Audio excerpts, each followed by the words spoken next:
এই সূরাটি মূলত তারাই শুনবেন যারা খুবই অভাবে আছেন, কষ্টে আছেন, কোনোভাবেই যাদের মনের আশা পূরণ হচ্ছে না, যারা গরিবি দূর করতে চান, ঋণ পরিশোধ করতে চান, এবং যারা চাকরি হারিয়ে দিশেহারা হয়ে পড়েছেন, কোনোভাবেই কোনো মাধ্যম খুঁজে পাচ্ছেন না। আজকের এই গুরুত্বপূর্ণ সূরাটি শুধুমাত্র তাদের জন্যই। কষ্ট করে সূরাটি আপনারা মনোযোগ দিয়ে প্রথম থেকে শেষ পর্যন্ত শুনুন।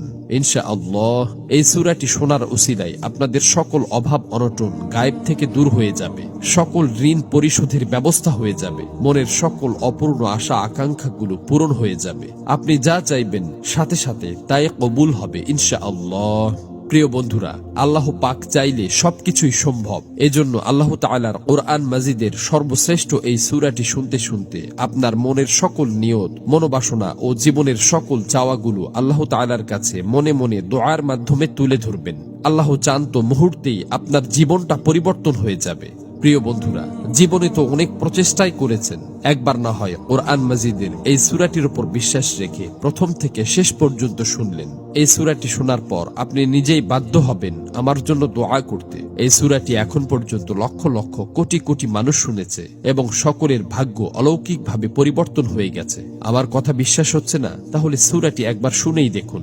এই সূরাটি মূলত কোরআন মাজিদের অন্যতম গুরুত্বপূর্ণ ও পাওয়ারফুল একটি সূরা। সূরাটি এ পর্যন্ত যতজন শুনেছে ততজনের সকল নিয়ত আল্লাহ তাআলা পূরণ করে দিয়েছেন। মনের ইচ্ছা পূরণের জন্য এই সূরাটি সর্বশ্রেষ্ঠ সূরা। আমি শুধু মুখেই বলছি না, সূরাটি শোনার পর আপনারা নিজেরাই প্রমাণ দেখতে পাবেন।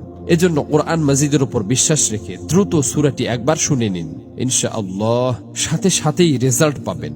মহান আল্লাহর কাছে দোয়া করি, হে আল্লাহ, যারা যে নিয়তে, যে উদ্দেশ্যে এই সূরাটি সম্পূর্ণ শুনেছে এবং শুনবে, আপনি তাদের জীবনের সকল উদ্দেশ্য এবং মনের সকল আশা আকাঙ্ক্ষা গায়েব থেকে পূরণ করে দিন।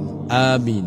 কমেন্ট বক্সে আপনিও আমিন লিখে উন্মুক্ত দোয়ায় শরীক থাকুন, কেননা কে জানে যে কার মুখ থেকে বলা আমিন কখন কবুল হয়ে যায়। তো চলুন সূরাটি শুনে নেওয়া যাক। أعوذ بالله من الشيطان الرجيم. بسم الله الرحمن الرحيم. يا أيها الذين آمنوا أوفوا بالعقود.